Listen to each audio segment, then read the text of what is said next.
If you're a guitar player, you go down to the crossroad to sell your soul to the devil. Us bass players have to stand on the railroad tracks and wait for the light.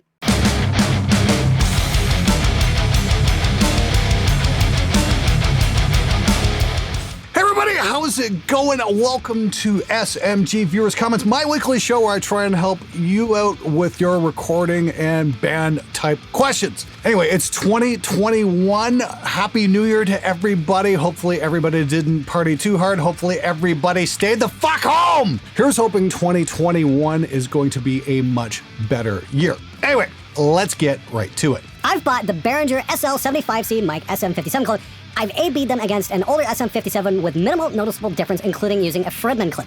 Could you either debunk my results or confirm them? My wife, who's not a musician, says she couldn't tell the difference except when I changed cabs. Cabs are a Marshall 2x12 and Respeaker Mesa 2x12 evidence governor. Well, dude, believe me, this is a test I would really like to run because those Behringer mics are going for dirt cheap. All right, I just gotta cut in here for a second. It's like almost 10 o'clock the night before this episode's supposed to go out. I already had this piece done and edited and in the can, ready to go. And somebody on my Discord brought this to my attention. I really do appreciate that. And that's Behringer actually sued Dave Smith's Instruments and some 20 Gearslutz users a couple of years ago for the crime of saying something that Behringer didn't like. I'm not going to go into all the details here. All I'm going to say is, hey, check out this article. I might do a follow-up video going into greater detail. But the big question is about Behringer is, do you really want to do business with a company that's going to abuse the legal process like that? So there is something to be said about SM57, but I mean, Pyle did it. I shot out the Pyle mic there a while back. It wasn't so great. And Toman has the MB75 T-Bone mic, which is a direct clone of the SM57. Slightly different flavor, good mic nonetheless. I would love to get my hands on the Behringer mic. Only problem is I can't find any in stock anywhere. I mean, everybody is sold out from Sweetwater, sold out, can't get them on Amazon. There's like one reseller for Amazon Canada that has it in stock, but they're in Japan and they want over $100 for it. And this is supposed to be a bargain mic. Honestly, it just makes more sense to pay the full price at this point than pay an Amazon scalper an arm and a leg for a mic that only costs a third of what they're charging. Seriously, fuck those clowns. Suffice it to say, when they do become available, I will be more than happy to get one, try it out, and shoot it out against the SM57 and see just how close. Do you know if a producer's pre-EQ the guitar DI signal? I'm having problems to get a clear/bright DI signal specifically on low tunings. I'm using an FX2 or an Audient ID14 to record DIs. EMGs with or without the 18-volt MAD, and even with fresh strings and a 1.5 meter cable. So my only solution is to put a high-pass filter, 600 hertz with a 6 dB slope, and overdrive has a 700 high-pass filter. As I understand, a super clean DI signal is the secret to tight metal tones.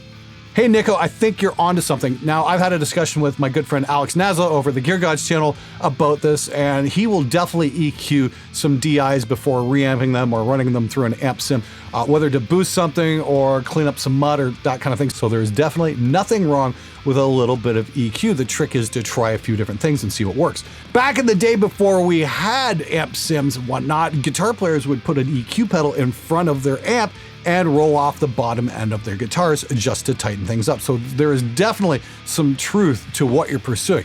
The trick is try with a flat EQ, try with a little boost in the top end, try rolling off the bottom end, and see what works the best for you. The trick is to keep doing it so you'll learn what works and what doesn't. Good luck, dude. Hey Glenn, so as a 14-year-old teen with straight A's, should I be okay with being a failing student in high school? Seems insane at first, but then again, the US education system is already terrible, made people become robots with zero creativity. I mean, if James Hetfield never stepped foot in a college campus, which, while possibly being a high school dropout, and went on to make arguably the most iconic band of all time, then so could I, right? My parents say that if I don't go to college, I will end up working in a mailroom for the rest of my days. Seriously, fuck that bullshit, and fuck you. P.S. If you think I'm gonna be the next Metallica, then you're wrong, LMAO. Their success in the metal world is unmatched.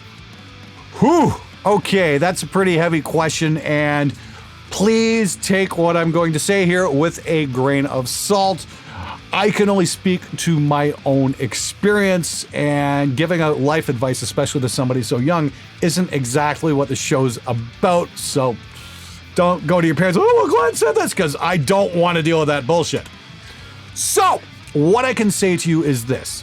There's a very good chance if you go to college, you'll still wind up in a mailroom because the world doesn't need people with liberal arts degrees.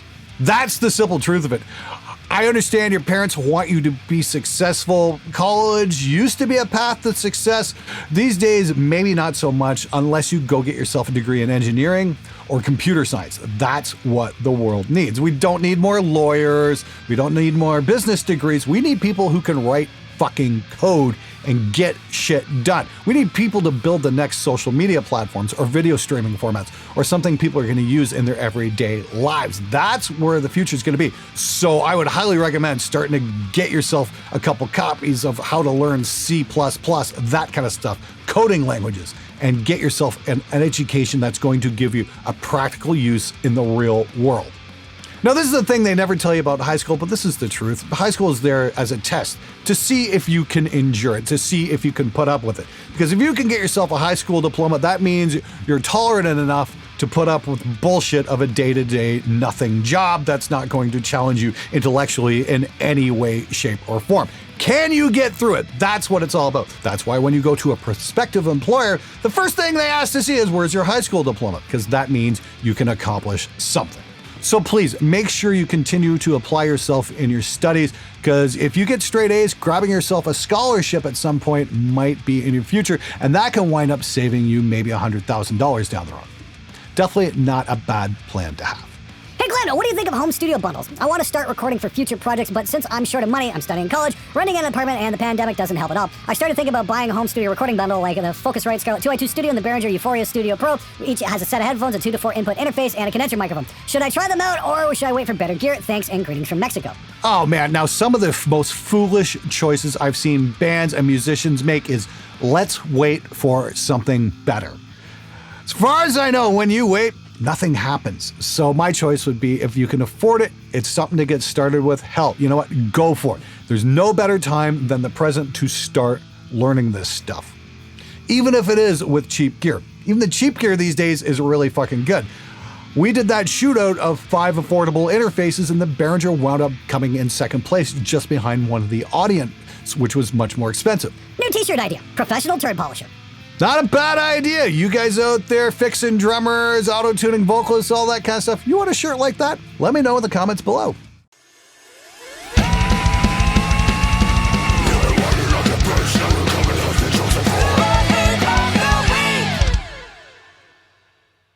There are barbershops on the way to McDonald's. Chop them up, dude. You're too old. I love it when bald guys write in. My suggestion would be to continue pissing out the entire world. Humanity needs it. The internet and pretty much all the medias are seriously broken. The world is offended by anything these days, and everybody is caving in, so we get content that it is so bland. And this video is living proof. A title with a good hook is now called a clickbait. I fear you may have a point. I'm just having fun with the titles.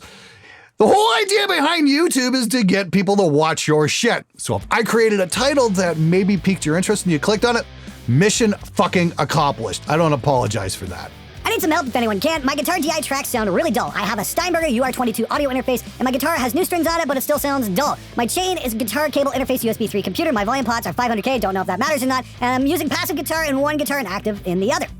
The first thing I'm going to ask is, for the active guitar, did you change out the fucking 9-volt?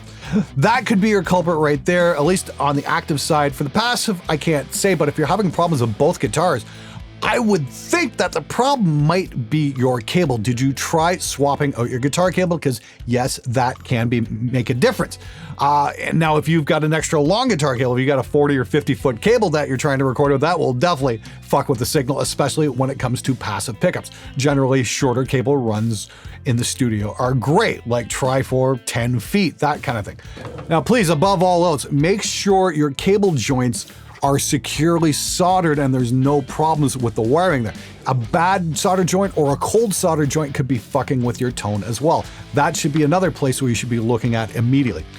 For what it's worth, I've had the same George L's cable since about 2005, and I record all my guitars with it because it just works. Would love to see a behind the mix with Terry Date.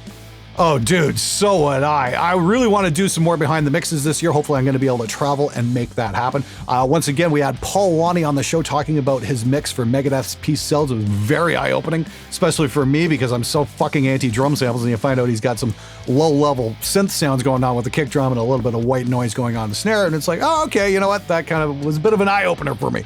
So I would absolutely love to get Terry Date on the show. If anybody knows how to contact him or is in contact with Terry, could you please connect us? Because I would really like to make that happen. Once again, if you guys have more suggestions for Behind the Mix episodes, I'm always down for those. So please feel free to leave a comment below. And if we can make it happen, I will do my best to see it through. With all due respect, Glenn, 6'6" Samus augments the crap out of his kick-ass drum abilities. He has his own sound that he likes. When will you two get together, Canadians, both of you, to do a proper video on recording with triggers? It may be an eye-opener. Sam did play on the last Devin Townsend album. Yep, just putting that out there. Oh yeah, Samus is a good buddy of mine. We've known each other for quite a while, and I definitely do want to get him on the show at some point. Now, we were going to do a collab. Earlier this year, he sent me some of his Decrepit Birth tracks, and I was like, okay, this is great, except the kick was a fucking typewriter! Seriously, I'm like, what the fuck is this? Isn't there the original kick tracks? I can do something with that? It's like, yeah, you're a kick-ass drummer, but all this shit's been fucking time-aligned, so I can't tell if it's you or it's just a fucking editor or a programmer or something like that. Honestly, getting the raw kick tracks would have been great. I don't even know if they recorded raw kick tracks or not. But what I got was just like, yep, okay, a lot of copy pasting going on there. I don't find that shit impressive in the least. I mean, like when he's on his live show, I really enjoy that. He's very entertaining. I would love to put Samus to the no sample test. I would like to get one of his performances, just him, no bullshit, just pure drums, and see what goes on there. Oh yeah, that reminds me, I'm still working on another video where I had James Payne come into the studio last summer. We're kind of pushing the boundaries of human performance and what you can do on a drum set in terms of speed when it comes to double bass. Very interesting stuff. Make sure you watch for that in the future. It's going to be a very exciting video to do. Glenn, I think the simpler and better way to demo this is to record two different drummers with two different techniques. Replace them both with these samples. You've lost the nuance between the players, and they now sound exactly the same. Then have two guitars with different techniques play the same part, run them through the same IR. You don't lose the nuance of the players. Point proven. Chuck, that's an absolutely fantastic suggestion. Now, I covered something similar to that about 5 years ago. We did Is the Drum Sound Really in the Hands? And we shot out a bunch of different drummers all playing the same beat. And the thing is, no drummer could play the beat the exact same way. So there is something to be said for that. Even if you were to replace the drummer with samples, I think you might get some of that uniqueness in how they play the beat. That is, until you start time aligning everything like everybody does. Now, I did reach out to Jackson Ward, and he's going to do a piece for me where we have a song, he plays, and then his buddy's going to play drums on the exact same thing. And we're going to do what you say. We're going to listen to him acoustically, and then we're going to replace him with samples and see just how much of the drummer gets lost. Then we're going to do the exact same thing with the guitars and try out a couple different IRs. Like I said, I think that's a fantastic idea for a show. Because the question needs to be asked, at what point do we start losing the humanity in the music? Because we start losing the humanity, it no longer becomes art, it just becomes assembly line. Try putting a click to a classical record. A long enough track and the pitch will drift wildly. Very different approach with very different results, but even those snobs know music isn't about coloring in the lines. Dude, that's a fantastic analogy. I love that.